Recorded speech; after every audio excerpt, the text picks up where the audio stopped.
Bom dia, caros pacientes. Eu sou a doutora Isabel e eu vou conversar um pouquinho com vocês sobre a importância dos sintomas emocionais no registro do aplicativo. Primeiramente, eu vou mostrar para vocês a ficha evolutiva que aparece para mim no aplicativo do administrador, que tem acesso aos registros de dados de todos os pacientes e que é bem diferente daquele que vocês utilizam para registrar seus dados de 8 em 8 dias. Nesse aplicativo, que futuramente um próximo aplicativo vai permitir que vocês tenham também essa visualização de todas as datas avaliadas, não apenas a data dia por dia, nós temos aqui o drop-down, onde você pode escolher a data que você vai, o período que você vai escolher para avaliar, isso. E aqui nós temos para avaliar do dia 22 de março, entre todas as datas que esse paciente, no caso, avaliou de 8 a 8 dias, um período grande, até a última avaliação dele, que foi em abril, não é isso? Então, escolhida esse período, nós vamos ver, em geral, ele é escolhido para avaliar o período provável de avaliação do efeito, da duração do efeito da dose que ele tomou. Aqui nós temos a sentença numérica, que é a média dos sintomas avaliados no período. O primeiro número aqui significa a média dos sintomas de Parkinson, o segundo é das dores crônicas, o terceiro dos outros órgãos, o quarto dos emocionais, que vai nos interessar mais aqui agora, e aqui é a soma das médias.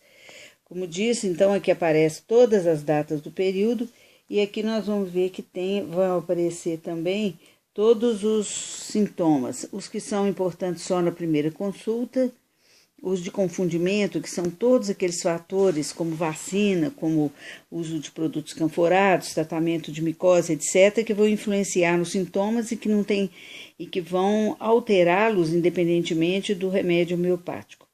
Aqui são os sintomas de Parkinson, que também são avaliados de 0 a 4, e também todos eles, são avaliados de 0 a 4. Aqui nós temos os sintomas da dor crônica.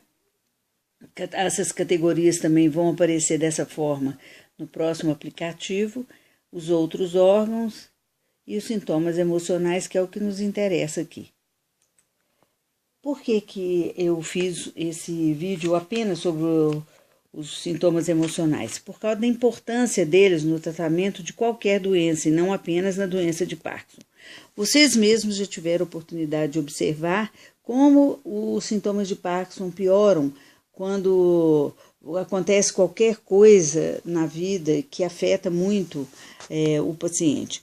Seja uma perda, uma separação, um conflito, um estresse, e mesmo a ocorrência de internações por outras doenças, a ocorrência de outras doenças que podem se descompensar e exigir ou não internação, mas a mudança das medicações dos neurologistas. E, enfim, eu preciso ter o controle de se a doença não está melhorando por causa do remédio homeopático ou de qualquer uma dessas situações que podem ocorrer. E o sintoma emocional, ele vai, como os outros sintomas, tender do 4 para o 1 quando estiver melhorando, e do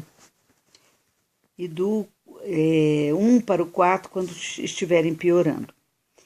Essa avaliação 0 por 4 requer duas observações. Essa avaliação geral do 0 para o 4 é uma observação que serve para vocês no dia a dia para uma maior rapidez de avaliação. Muitas vezes, no entanto, é muito necessário observar pequenos detalhes de intensidade e de duração do sintoma para avaliar que aquele sintoma tem que ser mudado do 4 por 3, do 3 por 2 ou do 2 por 1. Eu vou dar um exemplo. Por exemplo, uma pessoa que quando perdia um ser querido, ela ficava 20 anos chorando intensamente, sofrendo intensamente por aquilo.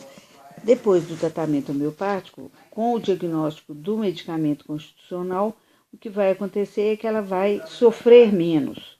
Ela vai diminuir de 4 para 3 quando, em vez de 30 anos, tiver passado para um mês. Quando vai passar por 2, quando já tiver ficando um dia inteiro, às vezes, pensando no ente querido.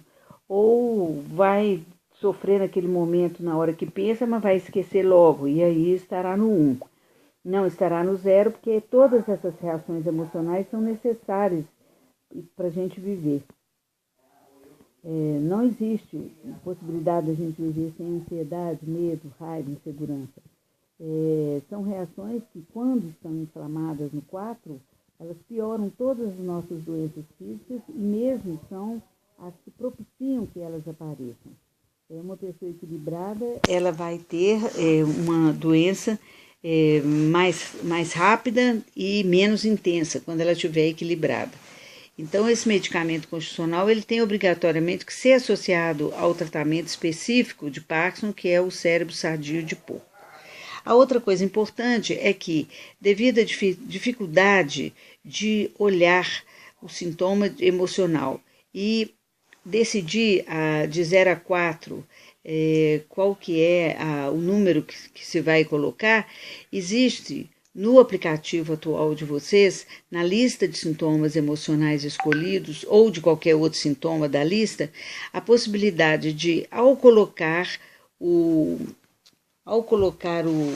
mouse sobre qualquer dos sintomas, vocês vão observar que ele vai fazer um balão e vai ter, não, esse daqui não permite isso, mas lá no de vocês vai aparecer um balão de 0 a 4, exemplificando quando é que aquele sintoma vai estar no 0, no 1, no 2, no 3, no 4. Ninguém tem dúvida que está sofrendo demais ou ninguém tem dúvida que está sofrendo de uma maneira equilibrada. Quando isso acontecer, é 4 ou 1, no caso emocional, e 0 no caso físico. Mas, quando estiver no 2 e no 3, podem surgir dúvidas, e é por isso que nesse balão existem exemplos específicos para cada tipo de sintoma que está lá. E essa é a grande importância, vocês valorizarem aquele balão que aparece no sintoma, colocar a setinha em cima do sintoma para ver o exemplo que está sendo dado para avaliar corretamente. O outro problema muito comum é que, principalmente nas primeiras consultas, a tendência geral do ser humano é negar o sintoma emocional, porque, principalmente psicólogos e espíritas, eles têm que ser muito perfeitinhos, não podem sentir raiva, nem mágoa e nem medo. Todos nós temos essa negação, mas nos espíritas e nos psicólogos isso é mais intenso, só para dar o exemplo para vocês entenderem mais. Então, essa negação, quando você vê uma solução para ela, principalmente nos casos físicos de Parkinson, você, quando está diante de uma doença que não tem cura, no caso da alopatia, você tende a negar a doença, porque se você aceitá-la em toda a sua plenitude e ela não tem cura, a tendência sua vai ser ficar desesperado. Ninguém vive com uma dor em pele, a viva pele, né? Com sofrimento puro, intenso, 24 horas por dia. A negação é um mecanismo psicológico importante para impedir que a gente sofra demasiado. A gente diminui o sintoma inconscientemente e diz que não está doente, que diz que não é muito intenso. Mas isso, no caso aqui do aplicativo, se acontece uma negação, o paciente está tremendo no 4 e põe no 1, ou ele está sofrendo muito e fala que está sofrendo pouco, o que acontece? Isso vai influenciar a dose do medicamento que vai ser necessário prescrever e que eu não vou prescrever porque está com a informação errada no aplicativo. Espero que eu tenha sido clara para ajudar vocês nessa tarefa difícil do tratamento, que é a avaliação dos sintomas, e sem a qual eu não conseguirei levar vocês àquele estado de cura física e melhora emocional.